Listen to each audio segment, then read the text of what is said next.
কৃষ্ণ কৃষ্ণ শুধু শ্রী কৃষ্ণ।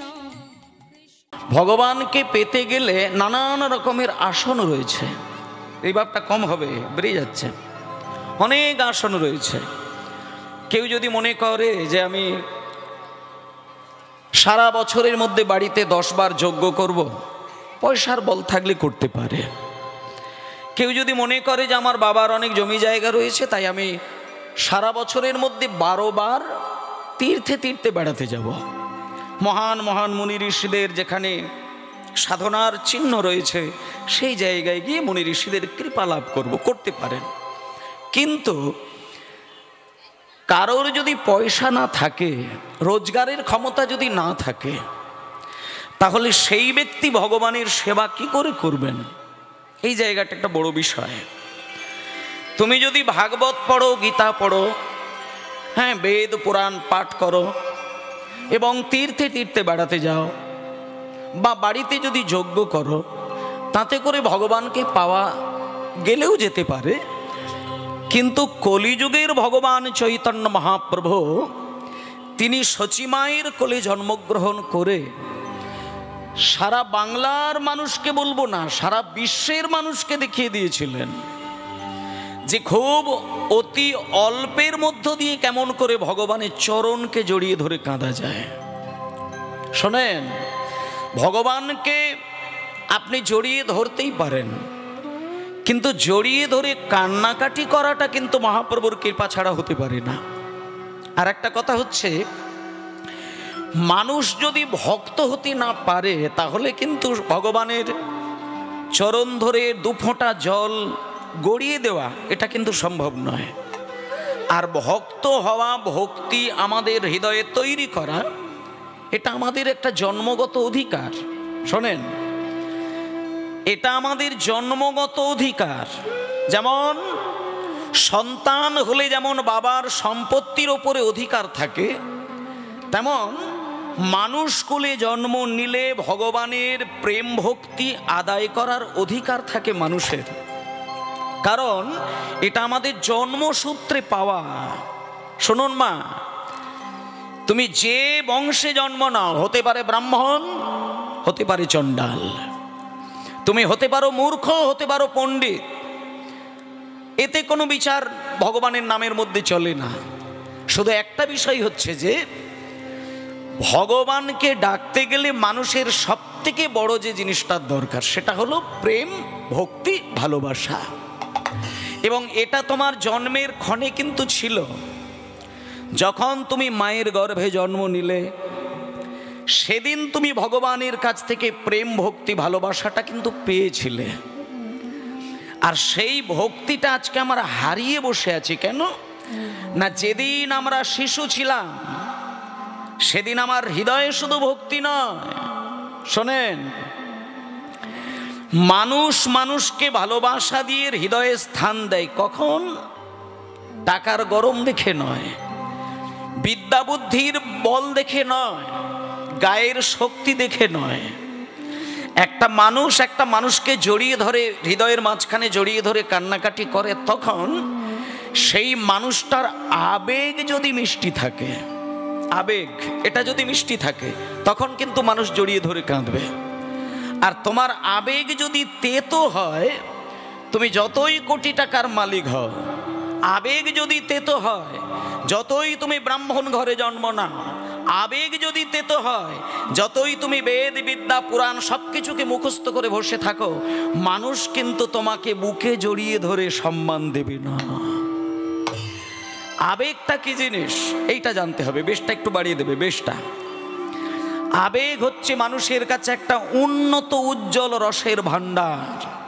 হোমায়েরা, কীর্তন আসরে ওই আবেগটুকু ধরার জন্যই আমাদের সারা দিন ধরে বসে থাকা। কীর্তন মানে কিছু তত্ত্ব দেখা, কীর্তন মানে কীর্তনিয়ার নাচ দেখা, কীর্তন মানে কিছু সুরের জাদু দেখা, ওটা কিন্তু নয়। মানুষ যদি কীর্তন গান শুনে তার আবেগটাকে বাইরে প্রকাশ করতে না পারে, সেই মানুষ কোনোদিন মানুষের পছন্দের মধ্যে আসবে না। আর মানুষ যদি মানুষকে না পছন্দ করে, সেই মানুষ কোনোদিন ঈশ্বরের চরণের অধিকারী হতে পারবে না। এই জায়গাটা একটু পরিষ্কার করতে হবে। যে মানুষের ভেতরে মিষ্টি আবেগ থাকে তার বাইরে প্রকাশ দেয়। তোমার ভেতরে প্রেম আছে কি না, ওটা কাউকে কেঁদে কেঁদে চিৎকার করে বলতে হবে না। ওটা তোমার দুটি চোখ দেখলে বোঝা যাবে, তোমার বদন দেখলে বোঝা যাবে। যার হৃদয়ের আবেগ মিষ্টি, তাকে সামনে থেকে দেখলেই তাকে চরণ জড়িয়ে ধরে কাঁদতে ইচ্ছে হয়। যেমন আরো সহজ করে যদি বলা যায়, 5 বছরের ছেলেকে যে মা জননী দেখেন তাকে কিন্তু তুলে কোলে আদর করেন। কেন? তার জাতের ভেদাভেদ করে না। একটা 2 বছরের শিশুকে প্রত্যেকটি মা কিন্তু বুকে জড়িয়ে ধরে আদর করে, হামি দেয়, বুকে জড়িয়ে ধরে কত বাসনা তৈরি করেন। কেন না? তার আবেগটা বড় মিষ্টি, তার কত জ্ঞান হয়েছে, কত বুদ্ধি হয়েছে, সে কেমন কথা বলতে পারে, এই বিচার কিন্তু মানুষ করে না। যার আবেগ মিষ্টি থাকে তাকেই বুকে জড়িয়ে ধরে। আর ওই মিষ্টি আবেগটা মানুষ তৈরি করবে কি করে, এটা চৈতন্য মহাপ্রভু তার তত্ত্বের মধ্যে, তার দৃষ্টান্তের মধ্যে, তার তৈরি করা কীর্তন গানের মধ্য দিয়ে জগবাসীকে দেখালেন। বাবা শোনেন, একটা মানুষ ভেতরে আর বাইরে দুদিক থেকেই মিষ্টি হয় তখন তার চিন্তার মধ্যে যদি শুদ্ধতা থাকে। তোমাকে স্কুলে যেতে হবে না, কলেজে যেতে হবে না, পড়াশোনা করতে হবে না। তুমি হরে কৃষ্ণ মন্ত্র বলতে গেলে হয়তো তুমি উচ্চারণই করতে পারো নি, তোমাকে গুরুদেব যে মন্ত্র দিয়েছে সেগুলো হয়তো মুখস্থই করতে পারলে না, কিন্তু তোমার ভেতরে চিন্তাটা অতি শুদ্ধ।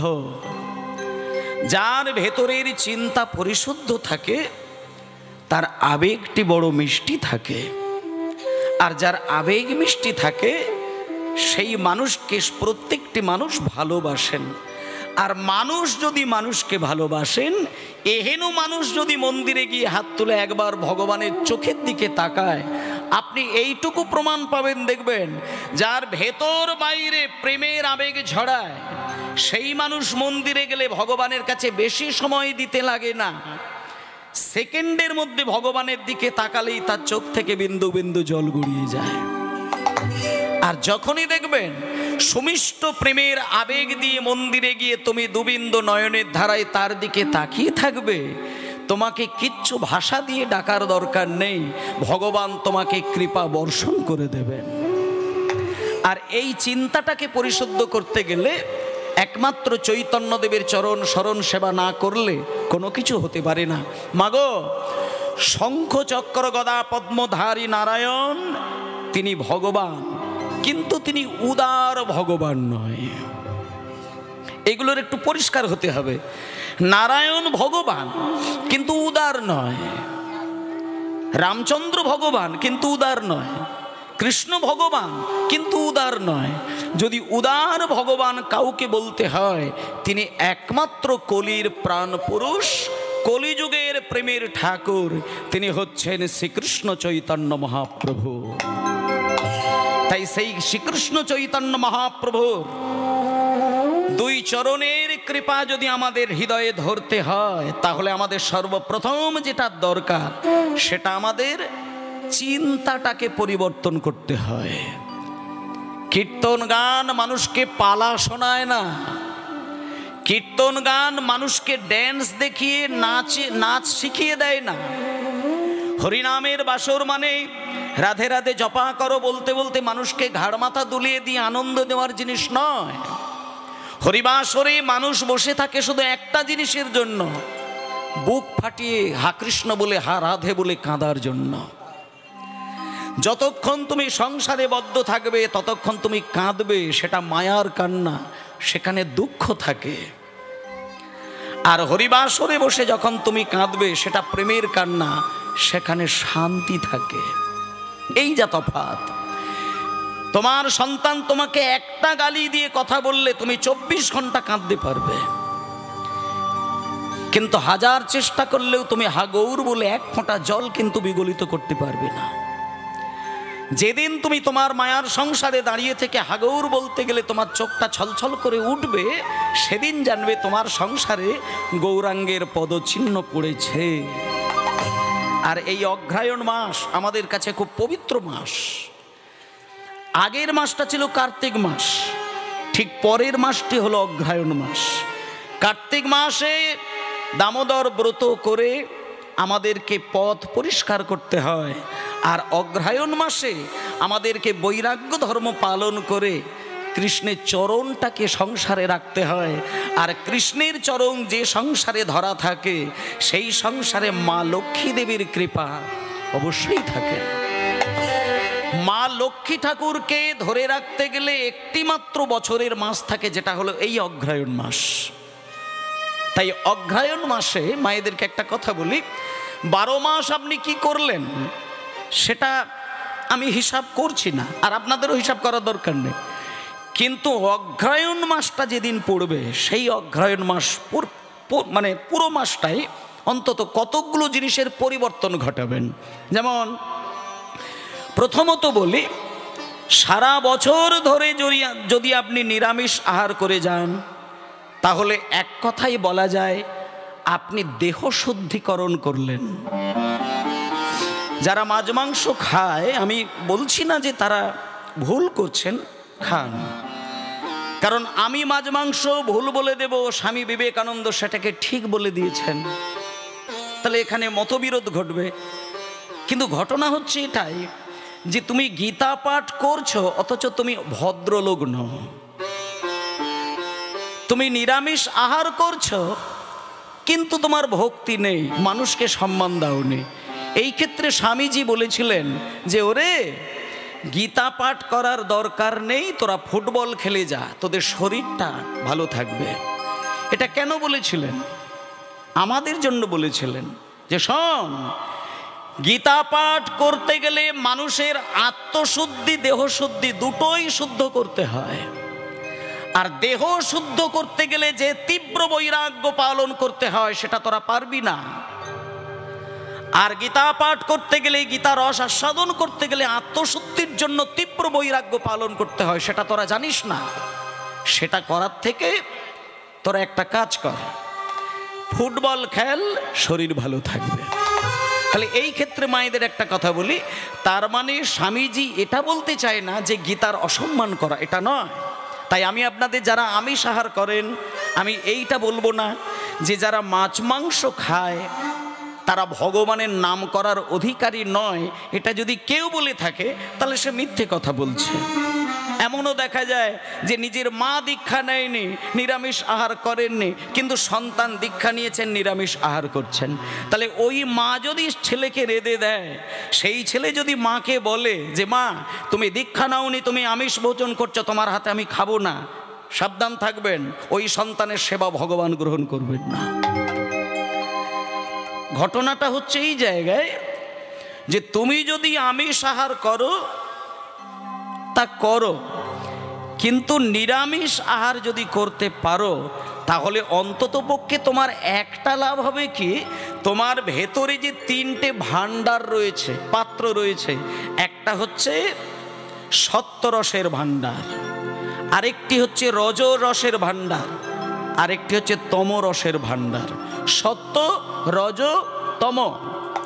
এবার তুমি যদি মাছ মাংস ছাড়া দিন কাটাতে না পারো, তাহলে তুমি এইটুকু জেনে রাখো, তোমার ওই সত্যগুণ ভাণ্ডার থেকে নিঃস্ব হয়ে যাবে, রজ আর তমগুণটা তোমার বৃদ্ধি পেয়ে যাবে।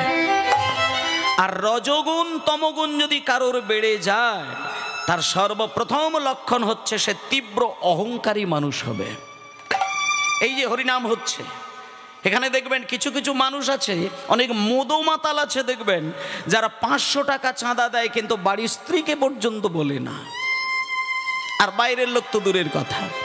আবার এমন অনেক অফিসার আছে দেখবেন, তারা 200 টাকা চাঁদা দিয়ে এই গোটা থানাটার লোককে জানিয়ে দিয়েছেন যে আমি ওইখানে 200 টাকা চাঁদা দিয়েছি।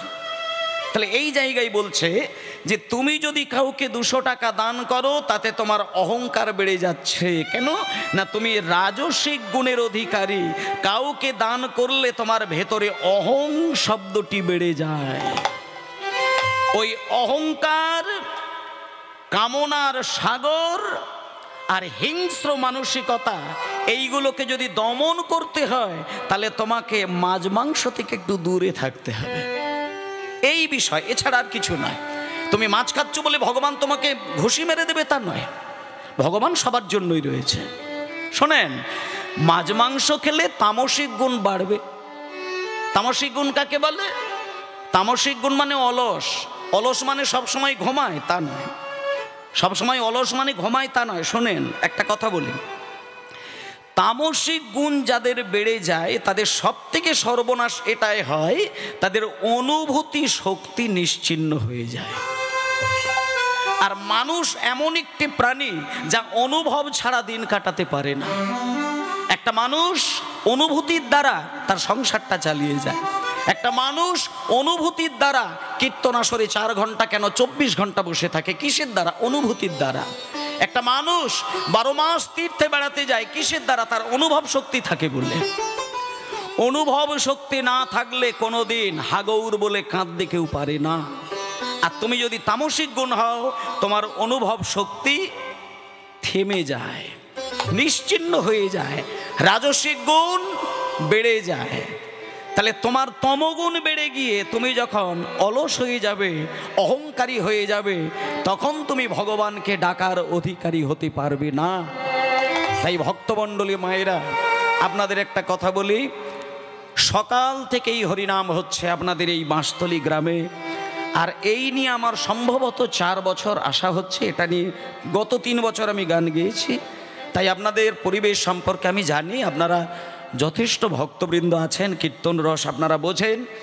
তবে এইটুকু আপনাদের বলি, কোমর দোলানো, ঘাড় দোলানো, ধেই ধেই ধেই ধেই তিড়িং তিড়িং নাচ, এইগুলো হরিবাসরে যত তাড়াতাড়ি মানে শেষ হবে, এই আশাটা বা এই চেষ্টাটা আপনারা একটু করুন। কিছুদিন আগে তো আপনারা শুনলেন, মানে পশ্চিমবঙ্গে শ্রেষ্ঠ বলবো না, সারা পৃথিবীর মধ্যে যদি একজন কীর্তন রত্ন বলে কাউকে ধরা হয়, তিনি হচ্ছেন শ্রদ্ধেয় সুমন ভট্টাচার্য মহাশয়, যার একটা প্রেমের গানকে নিয়ে কয়েকদিন আগে এখানে প্রত্যেকেই শুনেছেন। এমন একটা গান দিয়ে সেই গানের সঙ্গে মিলিয়ে মিশিয়ে নাচ করেছিল, যে নাচ দেখলে পরে আপনি চোখ রাখতে পারবেন না। তাহলে এটা কারা করলেন? কোনো মুসলমান তো করেনি, আমাদের মতন সনাতনীরা করেছেন। তাহলে এই যে কীর্তন গানের পদাবলীর রসকে নিয়ে একটা বিশ্রী গানের নাচের সঙ্গে মিলিয়ে দিচ্ছেন, এই রকম অমানুষ, অকৃতজ্ঞ, বেঈমান আপনি কোন ধর্মে পাবেন? এই রকম কাজ যদি ইসলাম ধর্মে করতো, আমি এইখানে দাঁড়িয়ে বলতে পারি যে গানটার সঙ্গে ওই মেয়েগুলো নেচেছে, নোংরা নাচ দিয়েছে, এটা যদি ইসলাম ধর্মে কোনো আল্লাহ সম্পর্কে গানের সঙ্গে জড়িয়ে করতেন, আমার মনে হয় তার পরের দিনই গদ্দান কেটে মাটিতে গড়াগড়ি দিত। কিন্তু এই ধর্মে হয়, এই ধর্মে হয়। তার কারণ হচ্ছে আমরা নিজেদের মধ্যে ঠিক থাকতে পারি না। তাই আমি আপনাদের করজোরে বিনয় করে বলে যাই, কীর্তনকে সম্মান দেবেন, পদাবলীকে সম্মান দেবেন, সনাতন ধর্মকে চিনতে শিখুন। আগামী দিন বিশ্বের দরবারে সনাতন ধর্ম উজ্জ্বল হয়ে দাঁড়াবে। নচেত আগামী দিনে আপনার তৈরি করা মন্দিরের সামনে দাঁড়িয়ে আপনি আপনার ভগবানকে সেবা দিতে পারবেন না, এটা গ্যারেন্টি দিয়ে বলা যায়।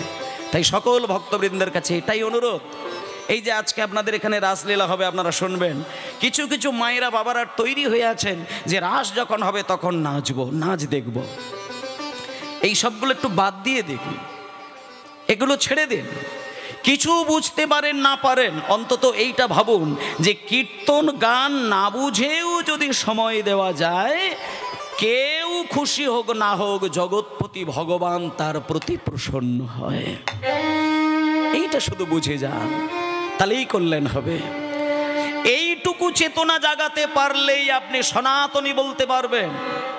নচেত মুখে সনাতনী বলছেন, আচরণে সনাতনী হতে পারলেন না, তাতে আপনি অকৃতজ্ঞ হয়ে যাবেন। তাই ভক্তমণ্ডলী মায়েরা, তত্ত্ব হবে, দৃষ্টান্ত থাকবে, লীলা হবে, পালা হবে, সবই হবে। কিছুক্ষণ আগে স্টেজে দাঁড়িয়ে আপনাদেরই কাছের মানুষ, একেবারে প্রাণের মানুষ আমাদের প্রভাত বাবু, তিনি নিজে মুখে বললেন, আমার মাথার ঠিক নেই কি একটা কথা বললেন, কিন্তু আমি তো 4 বছর ধরে ওনার কথা ফোনের দ্বারা শুনে আসছি। ওনার মাথার ঠিক নেই, এটা আমার মনে হয় হতে পারেন না। হ্যাঁ, নিতাই গৌর হরিবোল, গৌর হরিবোল। ওনার দূরদর্শিতা, ওনার শিক্ষা, ওনার দীক্ষা, ওনার বিচক্ষণতা, আমি যেটা বুঝেছি, উনি হাজার দায়ী দায়িত্ব, লক্ষ দায়ী দায়িত্ব এক নিমেষের মধ্যেই পালন করে দিতে পারেন। ওনার সেই ক্ষমতা রয়েছেন। উনি দৈন্যতার জন্য শুধু প্রচার করলেন, আমার মাথার ঠিক নেই, কিন্তু উনি কি পারেন আর কি পারেন না, সেটা আমি 4টে বছর ধরে ওনার কথা শুনে আমি বুঝতে পারছি। ওনার ক্ষমতায় এবং ওনার সঙ্গে জড়িত যারা আরও বাবারা রয়েছেন, সকলেরই ক্ষমতায় আজকে এই জায়গায় কীর্তন হচ্ছে। আর আমি সবথেকে বড় ভাগ্যবান যে আপনাদের মতন অনুরাগিনী ভক্তবৃন্দের আজকে চরণ ধুলা পেয়ে। নিতাই গৌর প্রেমানন্দে হরিবোল, হরিবোল, হরিবোল। আজকে চলুন, বেশি দেরি করব না। আজকে যদিও অষ্টকালীয় পর্যায় গান হচ্ছে না, তবু আমি কিন্তু এইখানে অষ্টপর্যায়ের লীলা থেকে শুরু করব। জয় নিতাই, নিতাই গৌর হরিবোল, গৌর হরিবোল। জয় নিতাই, জয় নিতাই গৌর হরিবোল, গৌর হরিবোল, গৌর হরিবোল। বেশ, যেহেতু আসতে মায়েরা, ঠিক আছে, যেহেতু আজকে রাস গান হবে, রাসের আগে ওই আক্ষেপ অনুরাগ হওয়া উচিত। আক্ষেপ অনুরাগের আগে আক্ষেপ অনুরাগ আর রূপ একসঙ্গে গেয়ে দেয় যিনি কীর্তনিয়া থাকেন। আর তার আগে অন্তত বিকেল বেলাটায় মানে ফেরত গোষ্ঠ করার নিয়ম। কারণ সকালবেলায় যেহেতু ভগবান হরিনাম করতে বেরিয়ে গেছেন, সারাদিন সারা রাত্রির ধরে মাঠে পড়ে থাকবে এটা কিন্তু সম্ভব নয়। যতক্ষণে মাঠ থেকে আপনি উঠতে না পারবেন ততক্ষণে তো আপনি ভগবানের চরণ পাবেন না। সকালবেলায় গরু মাঠে যায়, কেমন ধীর গতিতে যায়, কানগুলো নিচের দিকে ঝোলে, লেজ নিচের দিকে থাকে। আর বিকেল বেলায় যখন গরুর দড়িটা খুলে দেয় বাড়ির মালিক, তখন দেখবেন ওই গরুগুলো কানগুলো উপরের দিকে আর লেজটা উপরের দিকে। কেন থাকে? এখানে কিন্তু একটা তত্ত্ব রয়েছে। গরু যখন মালিকের কাছ থেকে মাঠে চলে যায় তখন তার কান নিচে, লেজ নিচের দিকে। আর সারাদিন মাঠে খাবার খাওয়ার পরে যখন গরু জানতে পারলো যে এইবার আমি ঘরে যাব, সেইখানে গিয়ে আমার মালিকের হাতের খাবার আমি খাবো, তখন মালিকের প্রতি আত্মনিবেদন প্রকাশ করার জন্য গরুদের তো আর হাত নেই, তাই তারা কান আর লেজটা উপরের দিকে তুলে মালিকের প্রতি আত্মনিবেদন জানাচ্ছেন। তাই মালিকের প্রতি আত্মনিবেদন প্রকাশ করতে গেলে হাত তুলতে হয়। সেই জন্য মাঝে মধ্যে কীর্তনিয়ারা বলেন না, নিতাই গৌর প্রেমানন্দে হরিবোল। এখানে আমাদের কিন্তু কারোর লেজ নেই, সবার হাত আছে। আর যাদের হাত থাকতেও হাত তুলতে পারবেন না, তাদের একটা লেজ হয়তো আছে, কোনোদিন হয়তো সেই লেজ মালিকের কৃপায় উঠবে। কিন্তু এটুকু জানি, যে ভক্ত হবে, যে ভদ্র হবে, সে হরিবাসরে বসলে একটা বার হলেও তার হাতটা কিন্তু গোবিন্দের জন্য উপরের দিকে উঠবে। এটা আত্মনিবেদনের প্রকাশ। তাই চলুন আজকে আমার পর্যায় ধরে একটু বিভিন্ন দিক দিয়ে আমরা আজকে উত্তরগোষ্ঠ লীলাটি আস্বাদন করব। কিন্তু মায়েরা একটু মন দিয়ে শুনবেন। উত্তরগোষ্ঠ লীলাটা শুনতে কঠিন হলেও আমি আপনাদের কাছে যেভাবে পরিবেশন করব, আশা করি লীলাটা জলের মতো পরিষ্কার হয়ে যাবে। মানে সকালবেলা অর্থে এখানে কোন সকাল, দুপুরবেলা অর্থে কোন দুপুর, ফেরতগোষ্ঠ উত্তরগোষ্ঠ মানেটা কি, রূপ মানে কি, রাস মানে কি, এর একটা দৃষ্টান্ত রয়েছে। রাসের সময় নাচতে গেলে শাড়ি খুলে যায়, রাসের মঞ্চে যেতে গেলে শাড়ি গয়না সব খুলে যায়, দেহটা সম্পূর্ণ আলগা হয়ে যায়। কাদের? পুরুষের নয়, নারীর। গভীর চিন্তা যদি না থাকে এটা উপলব্ধি করতে পারবেন না। মায়েরা, কোনো মাকে সামনে রেখে তার সামনে যদি কোনো সন্তান নাচানাচি করে বা মেয়ে তার কন্যা নাচানাচি করে, সেই নাচটা কোন রসের নাচ হতে পারে এইটুকু বোঝার ক্ষমতা যদি না থাকে, আমার মনে হয় তার রাসলীলার আসরে 1 সেকেন্ড বসার অধিকার থাকে না। আমরা রাসলীলায় রাস দেখতে গেলে কীর্তনিয়া যখন কোমর বাঁকিয়ে অষ্টসখী নিয়ে নাচানাচি করে আমরা খুব মজা পাই, কিন্তু একটাবারও বুঝি না যে রাধা কৃষ্ণ আর সখীগণ যে রাসের মঞ্চে দাঁড়িয়ে নাচছেন সেখানে কিন্তু জগৎ জননী মা মহামায়ার দৃষ্টি রয়েছে। আর যে রাধারানীকে সঙ্গী করে কৃষ্ণ রাস রস আস্বাদন করাচ্ছেন সেই রাধারানী কৃষ্ণের অংশ থেকে জন্ম নিয়েছেন। তাহলে এখানে কোন রস, এটা যদি বোঝার জ্ঞান না থাকে তাহলে আপনি অমানুষ হয়ে গেলেন। অমানুষ থেকে মানুষ হতে পারলে তবেই আপনি সনাতন ধর্মের গভীরের রসটা আপনি আস্বাদন করতে পারবেন, নচেত পারবেন না। সনাতন ধর্ম উৎকৃষ্ট ধর্ম, যদি আপনি তার রস আস্বাদন না করতে পারেন তাহলে আপনি উৎকৃষ্ট ধর্মের উৎকৃষ্ট রস আপনি আস্বাদন করতে পারলেন না। তাই ভক্তমণ্ডলী মায়েরা, চলুন আজকে গৌরচন্দ্রিকার প্রথম পদ হলো সুরধ্বনি তীরে আজও গৌর কিশোর সহচর মেলিয়া আনন্দে বিভোর। এই হচ্ছে আসল বিষয়। কিন্তু একটা কথা বলি আপনাদের, সকাল অর্থে হলো মায়ের গর্ভ থেকে যেদিন আসলাম সেই সকাল। প্রত্যেক দিন সূর্য উদয় কালে আমাদের জীবনের সকাল হয়, আর ওই দিনটা কাটার পরে সন্ধ্যাবেলায় যখন আমরা বিছানা গ্রহণ করি, যখন আমরা নিদ্রায় আচ্ছন্ন হয়ে যাই, পরের দিন সকালবেলায় সারা জগতের মানুষ ঘুমাতে যায় এক সময়, কিন্তু ঘুম থেকে ওঠে না সবাই। এই বাসরে আজকে হরিনাম হচ্ছে, শোনেন, গত কয়েকটি বছর ধরে কীর্তন হচ্ছে, আপনারা সকলেই আসছেন, আমিও আসছি। কিন্তু দেখুন মা, এমন অনেক মানুষ আছে দেখবেন এই পাড়াতেই বা এই গ্রামেই মানুষ, তিনি গত বছরই হরিনাম শুনেছিলেন কিন্তু এই বছরে তিনি আমাদের মধ্যে আর নেই। কোথায় তিনি না, তিনি পরলোক গমন করেছেন। তাই জন্য সংবিধানে একটা কথা বলেছে যে সকাল বেলাটা ভক্তি রসে যদি তুমি ডুবে থাকতে পারো, 24টা ঘন্টা তুমি যদি ভগবানকে ভুলেও থাকো, হৃদয় থেকে ভগবানের রস কিন্তু আর সরে যাবে না। সকালের মূল্যটা বুঝতে হয়। সারাদিন তুমি যা ইচ্ছা করো তাতে কোনো দুঃখ নেই, যে সকালবেলা সংকল্প নিতে পারে গোবিন্দের চরণকে জড়িয়ে ধরার, 24টা ঘন্টা যদি সে নাও গোবিন্দের চরণের নাম করে, গোবিন্দের চরণ কিন্তু তার হৃদয়ে বসানো থাকেই। তাই জন্য আমি সকলকে, মায়েদেরকে, বাবাদেরকে বলছি, যদিও সন্ধ্যা হয়ে গেছে কিন্তু আমাদের হৃদয়টা সকালের মতোই রয়েছে। আমরা এখনো সকাল থেকে গড়িয়ে দুপুর গড়াতে পারি না। সকাল আমাদের জীবনে চিরকালই রয়ে যাচ্ছে। যেদিন আমাদের জ্ঞানের আলো জ্বলে উঠবে হৃদয়ে, সেদিন আমাদের মধ্যাহ্নকাল হবে। কিন্তু সে জ্ঞান আমাদের কোথায়? বুকের দিকে তাকিয়ে দেখলে, ভেতর দিকে লক্ষ্য করলে এখনো সেই সকাল, এখনো আমাদের আলো জ্বলেনি, এখনো মধ্যাহ্নের সূর্য আমাদের হৃদয়ে পৌঁছায়নি। তাই ভক্তমণ্ডলী মায়েরা, বাবারা, সবাই মিলে আজকে গৌরকে স্মরণ নেব। সকালের একটি গান দিয়ে গৌর হরির সেবা করে তারপরে আমরা যথারীতি লীলার মধ্যে প্রবেশ করব। সবাই মিলে ভজ গৌরাঙ্গ, এই গানটা কিন্তু সবাই গাইব একটু, আর বাকি গানগুলো বলবো না, এটাই শুধু বলবো।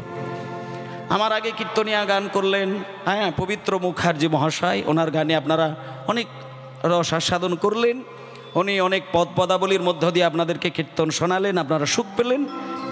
এবার আমি এই গানটার মধ্য দিয়ে গৌরচন্দ্রিকার পদের মধ্যে যাব। তার আগে আপনাদেরকে একটু গানটা গাইবার দায়িত্ব দিয়ে দেব, এবং সুরে, তালে, ছন্দে সব কিছুতেই ভরিয়ে দেবেন। সবাই বলবেন ভজ গৌরাঙ্গ,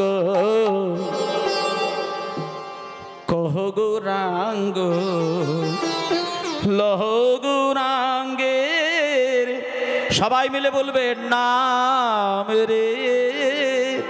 ভজ গৌরাঙ্গ, লহ গৌ, হরি হরি হরি হরি ম, কহ গৌরাঙ্গের নাম রে।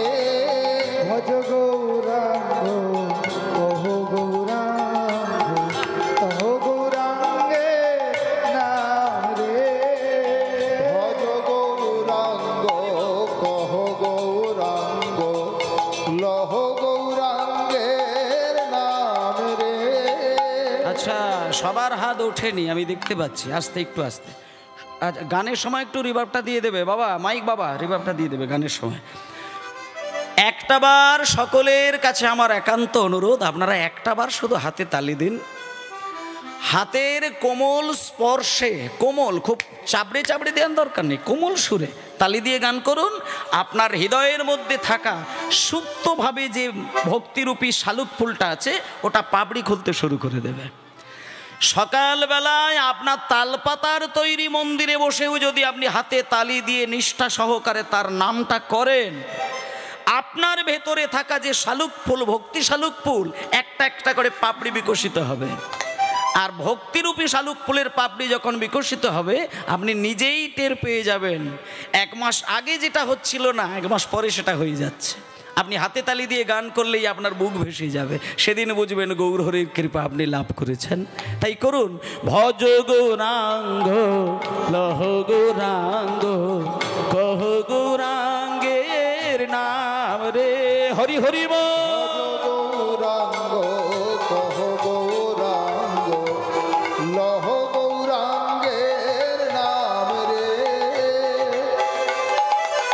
ভজ গৌরাঙ্গ কহ গৌরাঙ্গ লহ গৌরাঙ্গের নাম রে, ভজ গৌরাঙ্গ কহ গৌরাঙ্গ লহ গৌরাঙ্গের নাম রে, যে জন গৌরাঙ্গ ভজে সে হয় আমার প্রাণ রে। জনা গৌরাঙ্গ ভজে সে হয় আমার প্রাণ রে, যে জন গৌরাঙ্গ ভজে সে হয় আমার প্রাণ রে। যে জন গৌরাঙ্গ ভজে সে হয় আমার প্রাণ রে, যে জনা গৌরাঙ্গ ভজে সে হয় আমার প্রাণ রে, যে জন গৌরাঙ্গ ভজে সে হয় আমার প্রাণ রে। যে জনা গৌরাঙ্গ ভজে সে হয় আমার প্রাণ রে, ভজ গৌরাঙ্গ লহ গৌরাঙ্গ নিতাই গৌরী প্রেমানন্দে হরি বল।